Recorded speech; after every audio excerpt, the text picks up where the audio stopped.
This episode and the entire rest of this season is proudly brought to you by Pregnant Together, a virtual community for queer folks, solo parents, and anyone who's ever felt different through the process of growing your family. Run by queer midwife Maria Goodman, the community offers tons of resources for every stage of family building, from trying to conceive to parenting. You get monthly live support groups. You get access to advice from a queer healthcare provider.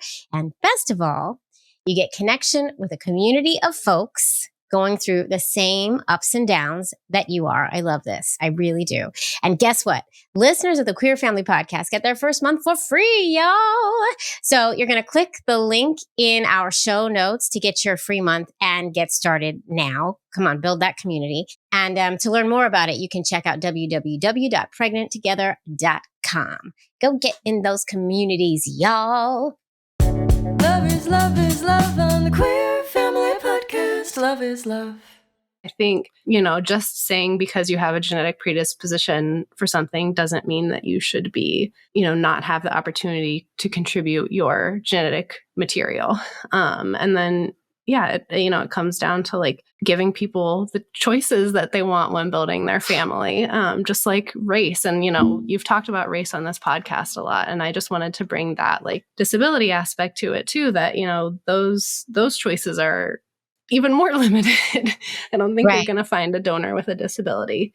Welcome to the Queer Family Podcast, the show all about family, but with gay. My name is Jamie. I'm your host, and you, my friends, are tuning into the show whose mission is to highlight, celebrate, uplift, and normalize LGBTQIA plus families in all of our beautiful identities. And this episode, of course, does just that. I had the pleasure of sitting down with Jennifer and Vanessa. They had reached out a while back because they were a bit triggered by a couple of episodes I aired titled Diving Deep into Donor Conception with Lisa the Therapist and Dr. Mark, which was all about donor conception, as you can imagine. And they were a little bit triggered because in the episode, my two guests stressed very highly that you should check medical records first before going with anything else when you're searching for a donor. And so they wrote me this long, beautiful email where they explained, Jennifer has a disability. And when it comes to the donor pool, they wanted to make the point that not everybody wants to weed out certain genetics. And who are the banks or the powers in charge or whatever? Who are they to say which donors get through versus which donors don't? Who are they to decide for us on what kind of donor choices we get? And I found it interesting. I said, you know what? Why don't you come on and let's talk about this? Let's talk about this in an episode. So we did. And it's a really interesting conversation that turned basically into a kind of an argument for true inclusion, which is something I care deeply about. And if you listen to this show, you probably do too. So I'm not going to say anything more about it. It's a wonderful conversation. I can't wait for you to hear it. I'm going to end this intro a little bit earlier than normal because I actually have the flu and I'm sick as a dog right now. I'm laughing through it, but I got to get back in bed. And let me just say, shout out to my wife because I have had a fever for 4 days now. And my wife has picked up. I usually do the school drop off and school pickup and, all the things that have to do with the kids in the day-to-day thing on Monday through Friday. And she has taken it like a champ. Like shout out to, I'm going to say gay parents, but I know it's not just gay parents. I know non-queer parents do this as well, but this is a love letter to my wife right now. Thank you. Thank you. Thank you, Anne, for picking up the slack and helping me out and letting me lay in bed and wallow in misery for the past 4 days. And as soon as I stop rolling this tape, I am going to get right back in bed. So thank you, Anne. Thank you all for tuning in. I hope you enjoy this episode and I will see you next week, hopefully in a much better state. All right, Helen, Beulah.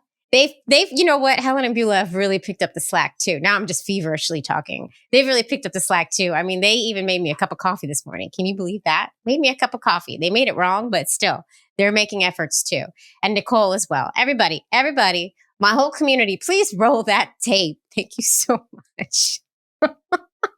Queer Family Podcast. Love is love. Hi, Vanessa and Jennifer. Hi. It is nice to have you. We're happy to be here. Thanks for having us. why don't we get right into your 30-second elevator pitch of who you are, why you're here talking to the Queer Fam squad. I'm putting the timer up. I will never cut you off. Are we ready? Ready. Okay, on your marks, get set, go. Hi, my name is Jennifer. I am a 35-year-old cis lesbian woman. And I'm Vanessa, and I'm a 34-year-old cis lesbian woman. And we are trying to get pregnant with my egg and Your body. And my body. Yep, that's the other half of it. Via IUI. That's it. Under time, that was awesome. Did you practice Attempted that? to. Attempted to in the car. Good job. Good job. All right. So a couple of cisgendered lesbians living in the South on your journey of getting pregnant via donor sperm and IUI. Okay. Let's take it back a bit. Let's take it back to when you met. Sure. Yeah. So I am from Northern Virginia, DC originally. Grew up there, went to school there, worked there for about 10 years, and then moved down to Raleigh. And then when I moved down, I was single and ready to make So I was on the dating apps right away. And that was in October of 2020 that I moved down here. And then we met in January of 2021. So still very much like peak COVID, having to find like outdoor spots to date. And because this is North Carolina and Raleigh is like in the middle, right? Like some places took it very seriously, some places did not. So just trying to find venues for dates that did take COVID seriously. Were you living that gay lifestyle before?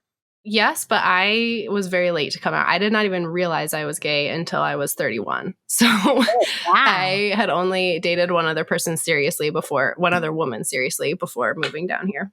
Now I want to dig into the fact that you didn't realize you were a lesbian. Like, can we dig just a little bit? Of course. Because I'm sure people will resonate with that. And it took me a while too. Not as long as you though. Yeah, no, I'm always happy to talk about that because I think, it makes me realize how important representation is. Did not have any gay queer people at all in my life, except for one, which is very sad. I think about him often. My mom had a really good gay male friend from college, but he passed away, I think, when I was in the 6th grade from AIDS. And so, and he was in New York. Like I said, we were in Northern Virginia. So I don't think I ever met him in person, but he was really good at origami and would always send me like origami paper and things. Anyways, of course. Yeah. So that was the only like queer person in my life that I knew of. Yeah, it was just very much like everything was so heteronormative. Like you're going to grow up, date a man, blah, blah, blah. And like I never had that vision. Like I could never envision it. Yeah, I still to this day don't know what made me do it. That's our dog in the background. Our dogs have been already messing everything up for us. So if you're watching the video, dogs are everywhere. So I had been with a guy for like 4.5 years. Like we lived together. We worked really well together, but like ultimately like it just wasn't going to work out long term for various factors. So like when I broke up with him, I started dating guys again. And then I like to this day, I still don't know what made me do it, but I changed the settings on my dating app to like men and women. And then, once I started dating women, I was like, oh, this feels really natural. And I have no desire to keep dating men. Like I don't see myself going in that direction. Like this is way better. So it was more of just like, I don't know what made me try it, but as soon as I tried it, I was like, this is me. My wife's story is like kind of similar. So her work, it was like a traveling work that she did for some time. She was rooming with like one of her coworkers.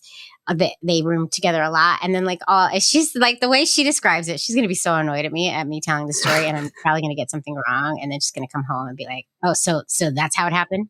And then I'm going to have to figure out what the hell she's talking about because I recorded this so long ago. Anyway, she was laying in bed because they were roommates and she just turned over one night and then they just started kissing. He's like, I don't even think about it. It just started happening. I'm like, what?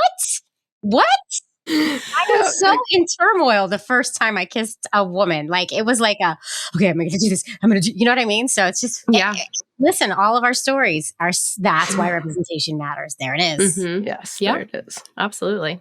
Okay, so let's take it over to you, Vanessa. Oh, so I am from Charlotte, North Carolina, so really not far from here.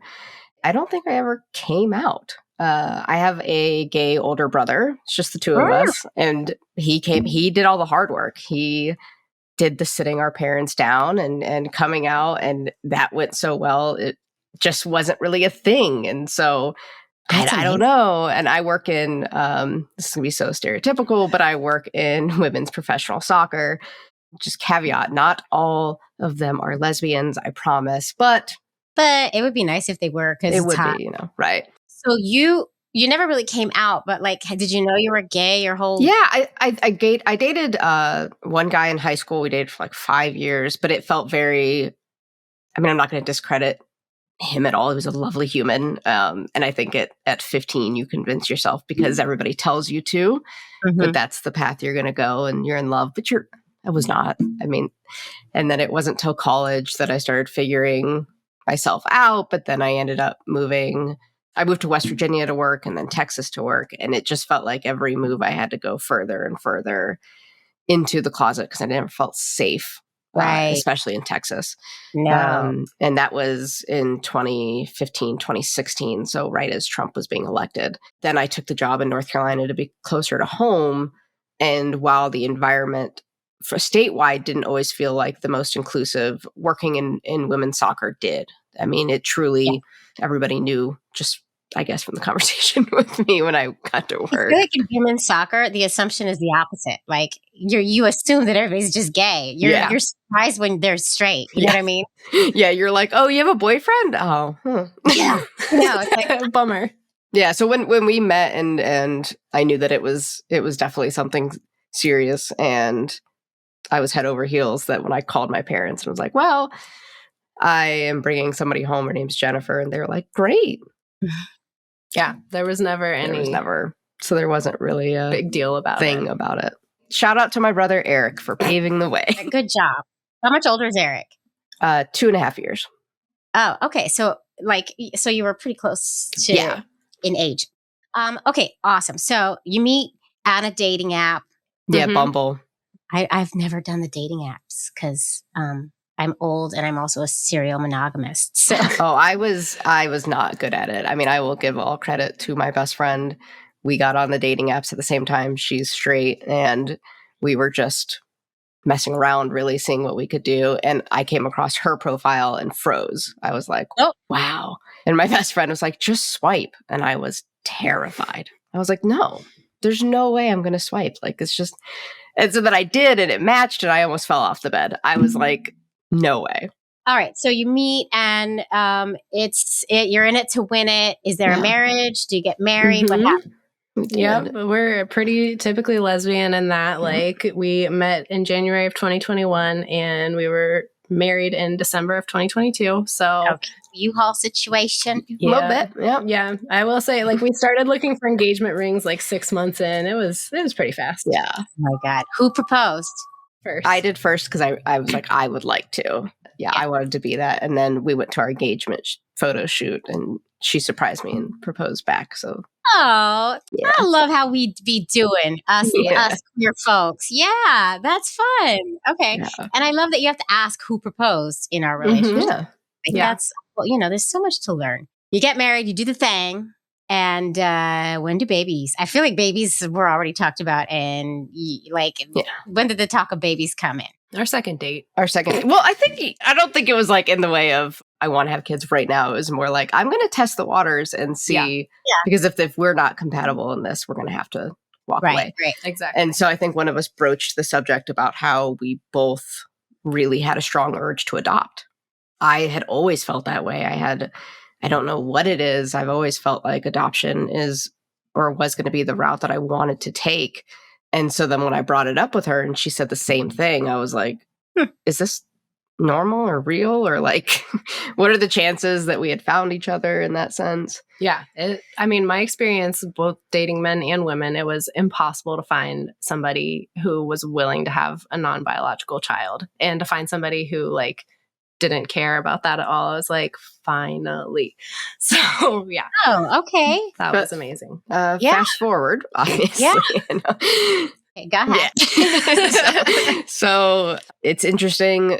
I think the state of politics, and definitely in the South, we realized that there is a real fear of wanting to make sure one of us was biologically tied from a legal perspective to make sure that like, I don't know if we're overreacting or. Yeah, I mean, I can provide some historical perspective because I love reading nonfiction and have learned a lot about the Native American population. And, up until the 70s, they were the 1970s, to be clear. Yeah. They were still taking children from Native families and putting them in boarding schools. And, it's just, to me, like when Roe v. Wade or not even when it got overturned, when it was leaked that it was going to be overturned, that's when the conversation shifted for us, because we're like, we live in America, specifically in the South. And if as a country we've done this once and it looks like we're taking steps backwards instead of forwards, like I don't want to put us in a position where we bring a child into our home, fall in love and have a family, and then the government decides to intervene. And yeah, like Vanessa said, I'm sure tons of people would say like you're overreacting. There's no way that could happen. But I think, just knowing the history of our country, and, we'll get into more of that from a different perspective soon too in this conversation, but it has helped us make decisions that we're confident about as a family. And again, like I totally understand if other people wouldn't agree with that, but that's where. Well, I mean, it's not a risk you're willing to take. And the fact is that it is a risk. Like you can't deny that is a factor that you too had to think about when you started your family building journey, right? It's not fair. Yeah. It's really screwed up. And that sucks for you. Like I feel mad for you that you didn't get to use your chosen route, which is a really great route. And in my opinion, a noble route.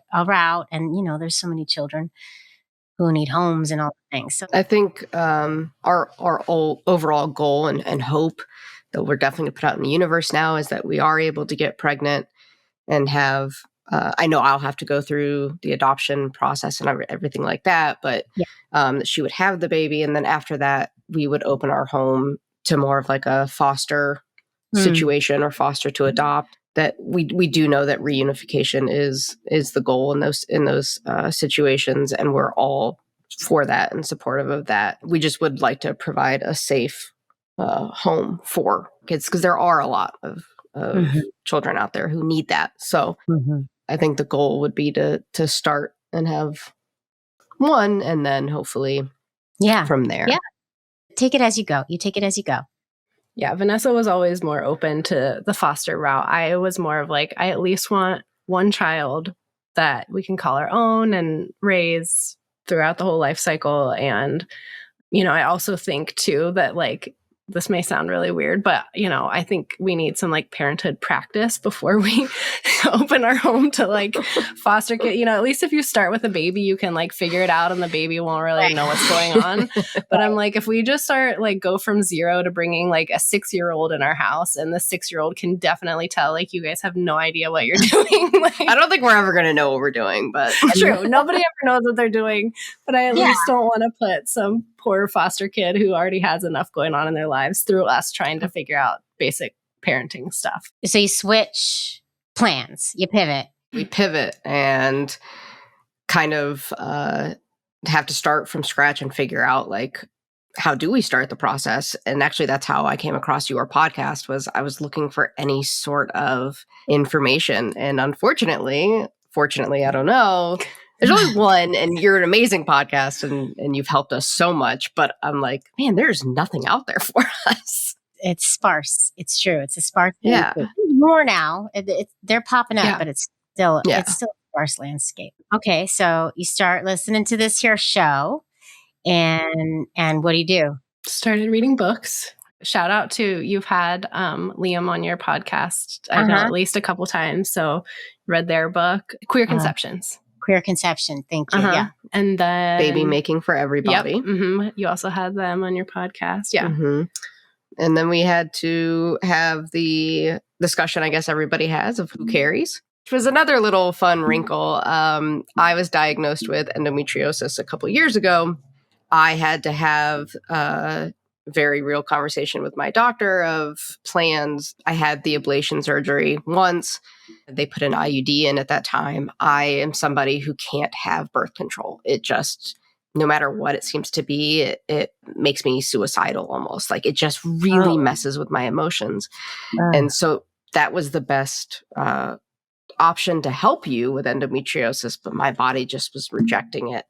And so I had to have a really serious conversation with myself and with her. And ultimately, I did choose to have a hysterectomy, a total hysterectomy. Oh, wow. I had that in August this year, which was such a weird feeling to have the hysterectomy. And then the very next morning, she had to go to the clinic to have an ultrasound. An I think ultrasound. It was a baseline ultrasound. Yeah, I think it was baseline. Like you were just starting the process. Second cycle. Yeah, second or third. Like we had been like getting our feet wet or had been trying for a little bit, but not very long. Yeah.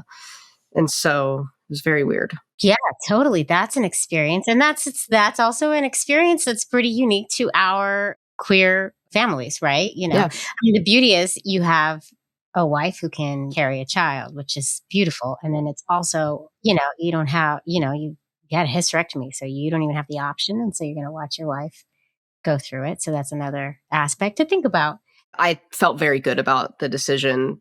I struggled my whole life ever since I had started my period. I really struggled with it. And so to make that decision wasn't hard for me because I knew that it needed to be done. And then I did not realize that afterwards I would be like, did I mess up by taking one of our uteruses away? Like your brain kind of almost messes with you there. Yeah. Totally. I get it. But at least you still have one. Yeah, you still have one. Still have one. This is good. It's good. We come with two. But okay, so you said you had already started trying. You were trying. So what about the donor? Oh, the donor search. The search for Superman. Yeah, superhuman. Superhuman, yes. Superhuman. So yeah, we started just like checking out all the banks.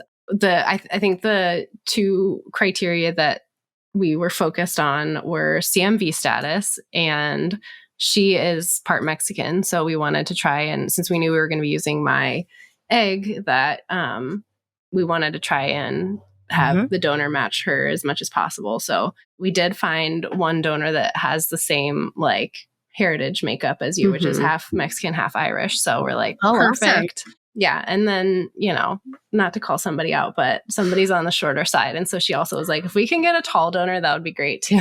Yeah. I mean, look, you're better than me because I am extremely short. Like I'm definitely probably shorter than you. And I was like, I don't want a tall donor. Fuck that. No tall donor.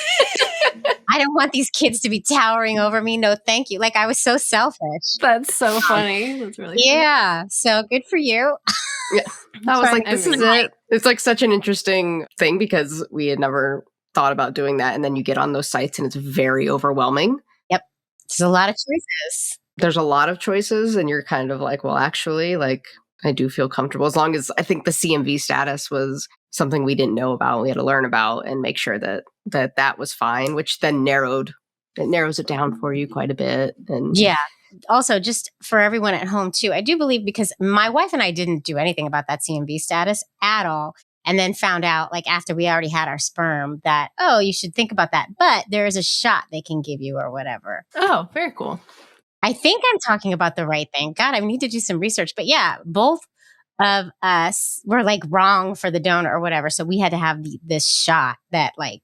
There is a thing for that too. And I don't know what it is, honestly, but I know that if you're not a match for like your partner, the donor or whatever, that you can get a shot for that. Anyways. Right. So that's, yeah. And they were like, oh, it's not a big deal. We'll just do this. That's fine. Yeah. Everybody will be safe. So they have ways around that because, you know, people don't. And first of all, wait, I have to just say as a disclaimer. Yes, I know we are very scientific on this podcast. Clearly, we say all scientific terms and we know everything about the science. Not at all. But I also want to say, like, it's not like straight people, like when they're thinking of getting to, wait a second, are you CMV positive or negative? Because nobody does that. Exactly. So, yeah, you're covered. But anyway, so you use that as a criteria, of course. And then, we actually did find 2 donors because due to vial availability, we wanted to be able to have a certain amount. And so we we just split it. I think it was 3 and 3. Mm-hmm. Our number one choice, unfortunately, the Mexican Irish guy, was very popular.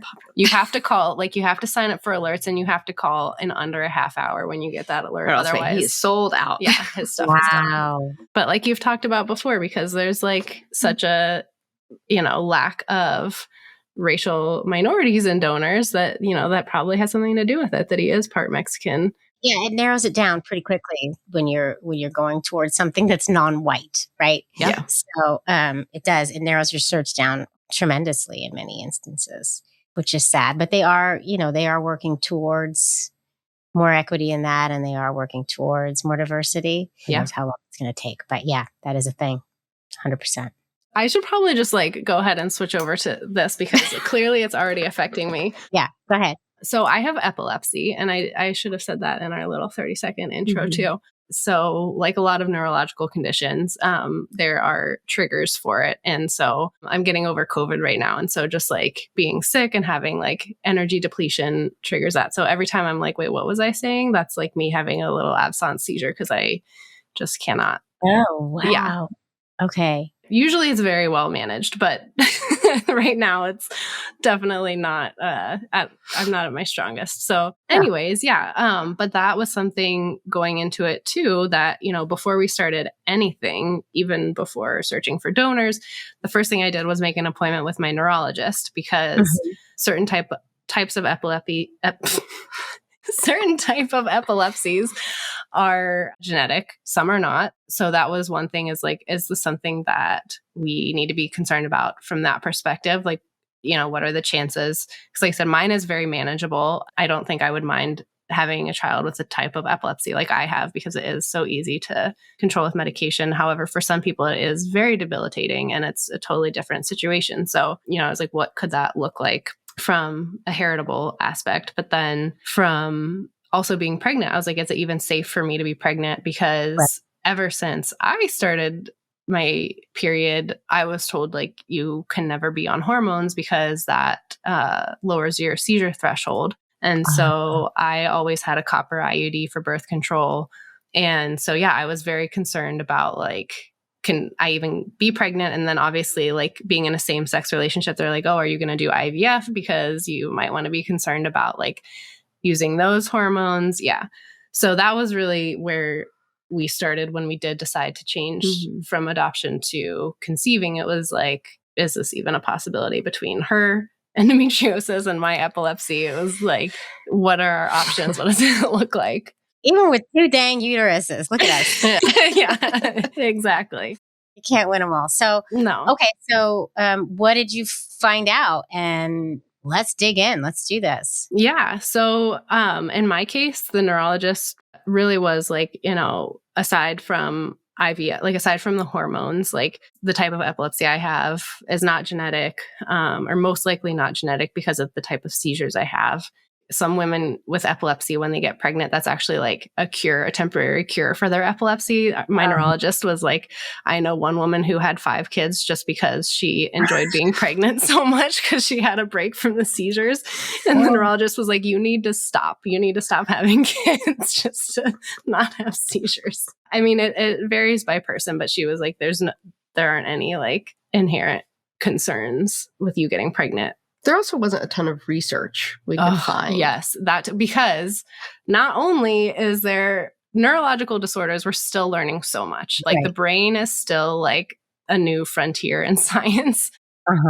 And so, like that is tough. Then on top of that, like having research on women getting pregnant with epilepsy, that like narrows the field even more. Because, again, even in the 20th century, they were still putting women in asylums for having epilepsy. They were feeble-minded. Women with epilepsy a lot of times had forced sterilization. So they had tubal ligations without their consent. Women getting pregnant with epilepsy is also pretty new.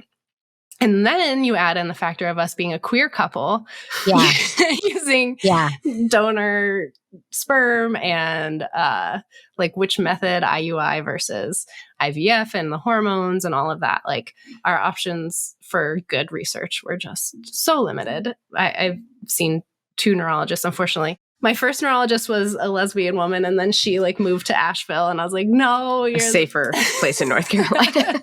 So I saw another neurologist when she left and basically had the same thing. Like, here's what we know. There's a lot we still don't know. Yeah. Not really you're on your own, kid, but kind of you're on your own, kid. You check too many marginalized boxes here. And the more marginalized you are, the less research there is. That's just the way it is. And it sucks. Mm-hmm. And it's terrible. Take me through it. What do we do? What are we doing? And then let's get into the conversation because y'all reached out because of an episode that I had. Well, it was a double-parter with Lisa, the therapist, and Dr. Mark about donor conception. It was all about donor conception. Mm-hmm. And you reached out because of a particular point that you wanted to make. I would like to start off with a huge caveat that I am only speaking about my experience / our experience. Mm-hmm. Even though I have a disability, I, am still learning so much about the disability community and the advocacy work that they've been doing. So I definitely do not speak on behalf of the disability community, nor is the disability community a monolith. And, everybody has different preferences with the language that they use. So just because I'm using certain language or saying certain things, like I do not speak on behalf of everybody. The episode that we were listening to that made me want to reach out to you, they had said something about prioritizing the genetic history, the medical history of the donors when you're searching. And that definitely struck a chord with us because to hear somebody say, like, you shouldn't choose a donor based on their medical history sounds to us like, well, then you're not qualified to be parents because of your medical history. But what you're saying is to not like to rule a donor out based on certain medical history that you see is the issue that you're talking about. Mm-hmm. Right? Okay. I just wanted to clarify. Yeah. So like to say like you shouldn't pick a donor because they have a history of epilepsy is like saying, well, because you have epilepsy, you shouldn't be using your biological material to create a child. That's just obviously like not how we feel, A, and B. I mean, I don't know if endometriosis is considered a disability. We probably should have. I don't know, actually. It should be. Shout out to all the people who are living with endometriosis because like it is, we have learned so much since she got her diagnosis, and it is like wild how still underappreciated it is in terms of like how debilitating it is. And there's no research, of course. So this strikes a very personal chord for you. Mm-hmm. Rightly so, right? Like if they said to rule out, this is just a shot in the dark. I'm being silly here, but if they had said, you should, start with height, and rule out the ones that are not at the right height for you, then that it's going to strike a personal chord for me because what about the short people of the world? We deserve a chance too. Exactly. No, it's the same thing because it is like we have both lived very fulfilling lives. Like there's still, you can have a disability and still live out your dreams and do a lot of things. And, like life is more difficult from that aspect, but everybody experiences difficulties in their lives for different things. And it doesn't mean that you can't reproduce or you can't parent. And like I said, with being a woman with epilepsy, it especially strikes a chord because for so many decades, they stripped women with epilepsy of even the ability to reproduce by institutionalizing them and sterilizing them. So it's very much like I wanted to have the opportunity to just like say that for anyone with a disability listening that, I want to affirm everybody's right to choose whether they want to be a parent or contribute biological material to a child. Like, I think that everybody has the right to choose and you can still have kids that have amazing, fulfilling lives. And again, like they might have struggles if they are born with a disability, but everybody has struggles and, I think like in my head, it goes back to what you had already said of, do our heterosexual counterparts when they meet, are they like, before we decide to get married, before we have kids, let's do a full genetic workup. Right. And so this is the thing, right? So this is where it gets dicey. And like it gets dicey here because we have the choice here now, right? And heterosexual folks who do it, who baby dance the old fashioned way, they don't have a choice. They have to take what they have, or, then come on our side and figure out this whole mess that we have to go through to make our families. So we're all of a sudden like given all of this choice. And it can be very overwhelming, as you know, to try and like pick this person who is going to be the 50% of your offspring that you create. Mm-hmm. It feels like such a huge, monumental decision. And so, we look to the experts for helping us narrow down these choices. What are the important decisions? What are the important choices that you make? And I think it's very important to stress that it's different. It can be different for everyone. Mm-hmm. Mm-hmm. You know? Absolutely. And to be fair to like Dr. Mark and Lisa, the therapist, that's what I will always call them. They have 3 names. To be fair to them, they did say, they stress that it's important from a doctor's perspective to start from the medical history and work from there. They didn't necessarily say, rule out people with disabilities. Like, I don't think that was actually said, but I understand how that struck a chord 100%. Right. And also I do understand, like, when you do look at medical history and things, well, I guess I was thinking of family history, but medical history. I didn't even look at I didn't look at any medical. I don't even know. Like, what do you get with the medical history? I'm not even sure. I'm not sure. I mean, I remember, just because we're pretty recent at it, they had the full genetic panel, and our clinic made you do the genetic testing. We didn't want to test her. The genetic panel. Because so first of all, going back to your point, like, I absolutely agree with what you're saying, and like affirm everybody's right to choose like what they're looking for in donors. And I know it is different for everybody. And I'm always very conscious of like some things that I say from a disability perspective come off sounding very like pro-life, which I'm pro-life in the full life spectrum, but I am not anti-abortion. I am very much like pro-choice. And I never even went there, but yeah. Like, if you are pregnant and find out that your fetus is most likely going to be born with a disability or something, like, that's absolutely up to every parent to choose, like, whether they want to move forward with that pregnancy or not. I am not gonna stand on a platform and say like you're not. Everybody should have a kid with a disability. I'm not here telling everybody, listen, you should just have all the babies. Like, that's not what you're saying. Like, it's not at all. It is up to everyone, of course. And I think it's just advocating for reform in the fertility industry. So there are better, regulations and safeguards, and more choice too. So yeah, back to the genetic testing. The clinic we used, they made me get genetic testing to make sure that, because like Vanessa said, we had 2 donors so that we could at least get 6 vials. And they each were carriers for a different genetic disorder. Okay. And so they wanted me to get a full genetic panel done as well to see if I was potentially a carrier for something. Right. But I said, I do not want that. I only want to get tested for the things that they're like, if I have to do it, I'm just going to get tested for the things that they're carriers for. And thankfully that came back negative for me. I was not a carrier for either of those things. So we could use both and they of let those. you do that. Okay. I thought you were going to say that they refused that and then it would be mad. No, I am very grateful. I have worked with genetic counselors for 4 years in my job. And so I know a lot about like the genetic testing side of things from that. And so I was able to, get more information from my colleagues before going into this. And I was able to advocate for myself a little bit more in that process just because I had a little bit more knowledge. I don't know. The average person going through that probably would get a full, which again, like nothing wrong with getting a full panel of genetic testing if that's what you want. I just of course didn't want that. And it's good to know that you can do that because I wouldn't have known. I haven't researched into bank. I only looked into the bank that we used, but like different banks have different criteria for who they'll accept for donors. And, that's another thing where it's very difficult to be accepted as a donor if you have any sort of medical history or family history or genetic history, which again, like from one aspect of it, I totally get it.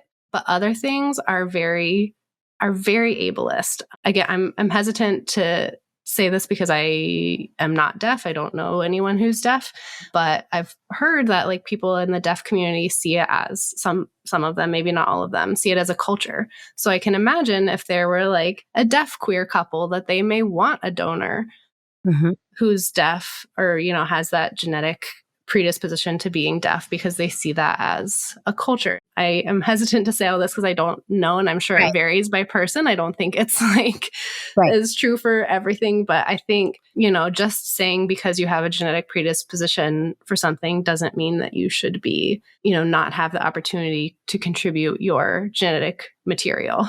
And then it comes down to like giving people the choices that they want when building their family, just like race. And, you've talked about race on this podcast a lot. And I just wanted to bring that like disability aspect to it too, that, those choices are even more limited.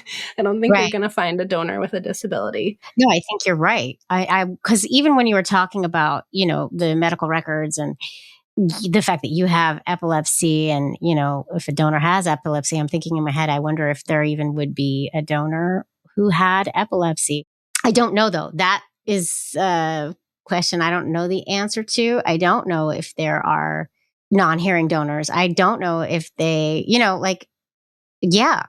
and I do want to point out as well. And I think that the issue here is awareness and accessibility and just keeping in mind all aspects of humanity, right? And the disability community is repeatedly, habitually left off of the table when talking about anything, right? Even when you say DEI, right?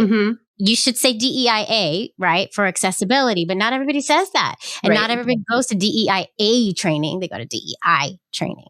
Even that little tiny thing, it is left off a lot. I agree. And that's why I thought it was important to come on and hear your perspective, right? I'm still going to weed out the donor who has alcoholism, right? Because that runs really strong in my family. You know what I mean? I'm still going to try to weed out certain things because I know that those are things I don't want, if I can help them not get a double whammy, I'm going to weed it out. I don't want my kid to have acne. I can't really do anything about that. Right. But the things we think about, some of them, right. When we're talking about this huge issue, I'm just trying to like summarize it and make it this, umbrella thing and say like, I thought it was really important to hear what y'all had to say because if we're really going to be all about uplifting the marginalized, if we are really going to be about uplifting and highlighting our beautiful identities in all of their forms, then this can't be left off the table as well. This needs to be talked about. I completely 100% agree. And I never thought of that perspective of thinking of different disabled communities who maybe want actually to continue it. Like, who are we to say, right? Who are we to decide that is a genetic that is an unwanted genetic? And that I completely understand you there, 100%. It also is still, every person's choice. However, the choices should be there. It's just, again, like up to the individuals building a family to make those decisions for themselves and their families. And like you said, like there just need to be the options so that they can make a decision based on what they're choosing versus what the reproductive fertility industry has chosen for them. I think the issue is like, if I'm hearing you correctly, is like more with kind of like the choices that are given, like the decisions that are made as to what genetics are good and what genetics are bad, and then trickle down to us and we get what is decided somewhere else. Right. Yeah. And it's especially important for our families because we have to rely on this in so many instances. We have to rely on the help of donor genetics or, all these things. So that's what I feel like you're saying, because like starting from the medical background, that's fine as long as you have all the choices. Right. Exactly. Yeah. So you can look at it and see what you want to weed out and what you don't. Yeah. No, I think, going back to that episode that we heard, it wasn't what was said that was problematic. It was more like I was hoping to hear them make some sort of like caveat to it, like start with medical history, but you don't need to rule somebody out if they have a history of XYZ. Like, you know, it's up to you to choose what's right for your family. I think. Yeah, the caveat was missing. Start with medical history, and also that's all your business, and you know, you have to make the choice that works for you personally, right? And that if you have a disability, you are still you have every right to make that decision on whether you want to be a parent, whether you want to contribute biological material. That was the part that was missing. Medical history, but also we're not telling you what part of the medical history to weed out. That's up to you, right? That kind of a thing. Because for me, like I have depression in my family and suicide, and I would weed that out personally, right? So it's up to everybody individually. Yeah. So I totally get what you're saying, and we should have all the choices in the world. And on that note, before we wrap up, I do just wanted to like point out, because this is the Queer Family Podcast. I mean, that's another. We as queer people are a marginalized group that's been overlooked, and another aspect of like being a donor. Some banks still have like you can't donate if you have sex with men or whatever, and so I think because that weeds out a lot of queer people from being in the donor pool, we do have a concern that's like, well, what if we have an ID donor and our kid turns 18 and they can meet their donor? Like, we don't know if that person's going to be homophobic, whereas like if there were more queer people in the donor pool, then we could feel comfortable saying like, oh, like when our kid turns 18, they'll, have this like other thing in common, or they won't feel judged for having queer parents, it is. So that is an aspect that I just wanted to highlight too, that, I wish there were a way that more queer people could be accepted as donors. I mean, we know so much more about HIV now. Gay men, they just lifted the blood donation. Yes, that was huge. Yes, that just happened. Yeah, it was just all gay men. Yeah. Ridiculous. Crazy. Yes. So that is an interesting point, because I have thought about that a lot. Like I would have wanted a gay donor. Hands down, I would have chosen. That was like one of the things you could like criteria you could like weed things out through. I totally would put in gay and see what I see. It would be great to know, take away one unknown, to know that at least this person, I mean, you never know what could happen in a life, but it's most likely that the person will accept our family when they ever get to know us. So, and that's a good point to make too. And why is it up to whoever the hell it is to decide that that's something that we're not going to do? I'd also just like to know. Yeah, 100%. Epilepsy is not a bad thing to you. Gayness is not a bad thing to us, right? So if we take it on that scale, that really does put things in perspective there. And it's just not fair for the outside to decide what is desirable and what isn't, because it's different for everyone. Yeah, absolutely. Mind your own business. You know what I mean? Yep. It's very funny. Our second donor, I'll say it. We chose our second donor because his favorite animal was a dog, but his favorite pet was a raccoon, which I love raccoons and I really want raccoons. And so I was like, this is perfect. Obviously, this donor's just like me. Meant to be. And what the hell kind of a statement is that? I like dogs, but as a pet, I like raccoons. I mean, he's a guy I want to know. He's a guy I want to know. You know what and this is the point I wanted to bring this to 100%, is that in the end, we all choose our donors for the craziest freaking reason. And yes, we can listen to Dr. Mark all day long say, you should start with this, and then you should go through here, and then go to the heart.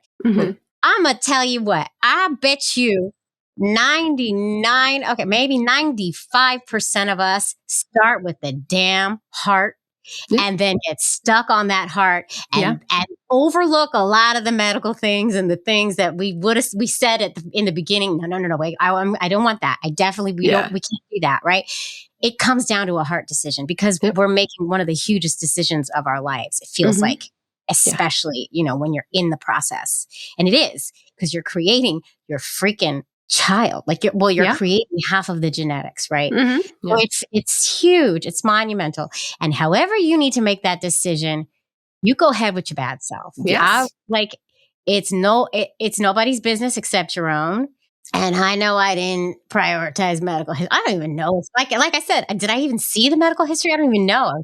I looked at the family. I looked at his essay. Yeah. I listened to the audio clip, the 30-second audio clip. Yeah. I looked at his little cute baby face. Uh-huh. I got old pictures. I was like, oh, I can see my kid looking like that. You know what I mean? Yeah. Like, Yeah. come on, listen.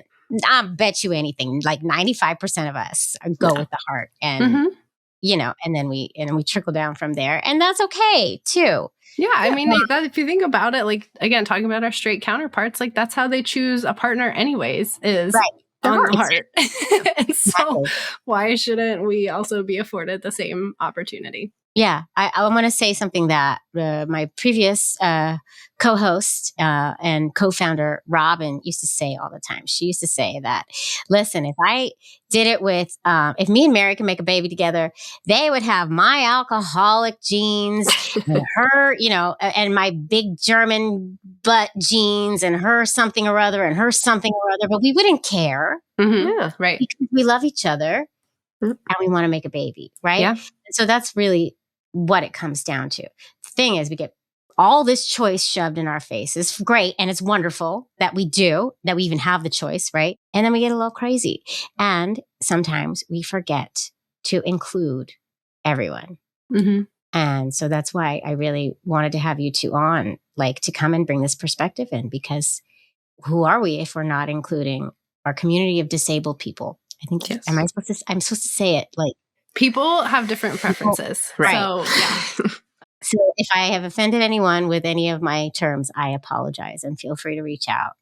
Yeah, same. I have probably also used terms that other people would not prefer. We're all just doing our best. And like I said, I am still very much learning about this because, I do think it's important. This is a community that I'm a part of, and I don't even know, I'm sure what I do know only scratches the surface. So yeah, it's definitely important to keep uplifting all the marginalized voices. Everybody. Yeah. Agreed. And in the name of inclusion and accessibility, this episode is important. And so I really thank you. And I really thank you for reaching out and agreeing to come on and talk and get a little nervous. But it's and wait, you have to tell everyone where you're at right now with this, because. Oh, yeah. Yeah. I mean, we're very much in the thick of it. So send all the baby dust our way, because we're still trying. We haven't been successful yet. So how long have you been trying? 4? Yeah. Okay. Yeah. We had like I said, we had a very rough fall. I had my hysterectomy. I had an emergency gallbladder removal and a shoulder surgery all within the last 3 months. So, and trying. So it's been, I mean, I think we probably did not stack the cards in our favor when it comes to like stress. I think, we're working on it. We're hoping 2024 will be healthier and less stressed out. So I'm not really surprised it hasn't worked so far. Well, you know what? But people get pregnant all the time, and it's also such a freaking miracle. So just remember that, like, true. It's a miracle. Every single conception is such a miracle when you think about it. And you just take one step at a time. You take one baby step at a time. You do that appointment, and then you do that appointment, and then you do that appointment. Then you try not to look at any pregnancy tests, but you do anyway, and that's okay too. Right? Like, we've been pretty good. We have been pretty good. We hear people who always like test early, but we wait the full 2 weeks. Because I'm like, don't do it. Don't you do it. And also, like, this is where the stress comes in handy. We're so distracted by everything else going on in our lives that it's not like top of mind. Like, am I pregnant? It's like, oh, is Vanessa in pain? Let me deal with that first. Oh, God. Well, there's a lot going on. In the end, everything's going to be okay. Yeah, work out how it's supposed to work out. You're gonna get what you need. It's gonna be great, and everything's gonna be okay. Yeah. But I know what it's like, and you're in the thick of it, and we are all sending all that baby dust. And you have to let us know when you're comfortable letting us know, like, what the outcome is. All the baby dust. You got this. Thank you. Thank you. And thank you so much for having us on here. This was not expected at all. I mean, even when you just read my email on that episode, I was so grateful to hear that. Oh, good. Yeah. And I actually had a friend reach out to me afterwards. She's like, I listened to that and I could just like hear your voice in every word. And I'm so grateful for you speaking on behalf, because she has her own medical issues that she deals with, and she and her husband are trying to build their family as well. So I'm like, the fact that I even was able to like, just my words were able to touch a friend of mine. So hopefully. Oh, that's so, you know what? I bet you it's even more, so thank you, because come on, we got to include everyone. We know what it feels like, right? So we got to do better. And when you know better, you do better. Exactly. Maya Angelou and Dr. Lulu sending all the babies. Okay, this has been great. Thank you. Thank you. Thank you so much. We really, really appreciate it. Love is love. Whew. Well, folks, I hope you enjoyed that episode as much as I enjoyed it. And if you did enjoy it, feel free to listen to another or watch another. I have so many episodes for your listening or viewing pleasure. Just go pick one and enjoy. There's a lot. There really is. And also, if you really do like this show, please, I know I say it all the time, but please do consider supporting the show on Patreon. You're just going to go to patreon.com/The Queer Family Podcast. You're going to pick a tier, you're going to join, and you're going to get that bonus content. And you're also going to get my love and adoration for the rest of my life. I love you all. Thanks for tuning in. Keep on tuning in, and I'll see you next time. Mwah.